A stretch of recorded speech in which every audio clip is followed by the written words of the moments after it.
គ្រប់ជំរាបសួរពុកម៉ែបងប្អូនទាំងអស់គ្នាថ្ងៃនេះដែរគឺខ្ញុំចង់មកប្រាប់ពុកម៉ែបងប្អូនពី function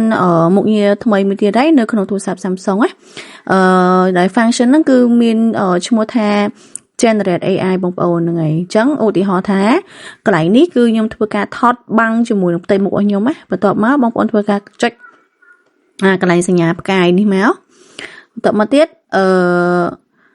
អូខេបន្ទាប់មកចុចកន្លែងសញ្ញាផ្កាយហ្នឹងហើយកន្លែងនេះគឺខ្ញុំច្រឡំទេអូខេចាំមកផ្លែចុចម្ដងទៀតយើងចូលកន្លែងហុកថតបន្តមកទៀតបងប្អូនចូលកន្លែងហុកដែលខ្ញុំថតបានបាំងដៃមិញទៅហើយចុចសញ្ញាផ្កាយហើយបន្តមកទៀតបងប្អូនធ្វើការគូសទៅលើនេះកន្លែងណាដែលយើងចង់លុបចេញណាចឹងបងប្អូនគូសនៅកន្លែងដែលខ្ញុំដាក់បាំងដៃមិញចឹងមកអូខេតបពីបងប្អូនធ្វើការលុបចេញហើយចុចអាសញ្ញាលុបងាកហូកលុបនេះមកបងប្អូនចាពេលបងប្អូនលុបរួចហើយចុច generate ទៅ generate នៅខាងក្រោមនេះហ្នឹងហើយបងប្អូនធ្វើការចុចពាក្យ generate ហ្នឹងទៅដើម្បី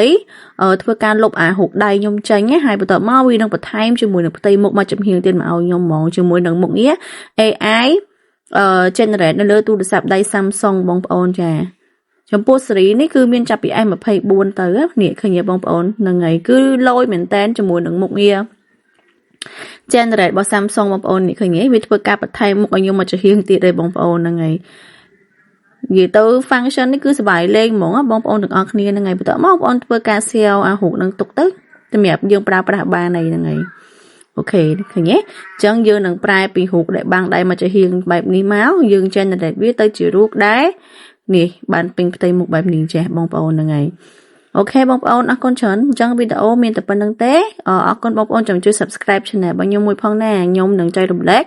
ពីមុខងារថ្មីៗក៏ដូច technology ថ្មីៗផងដែរអរគុណជម្រាបលា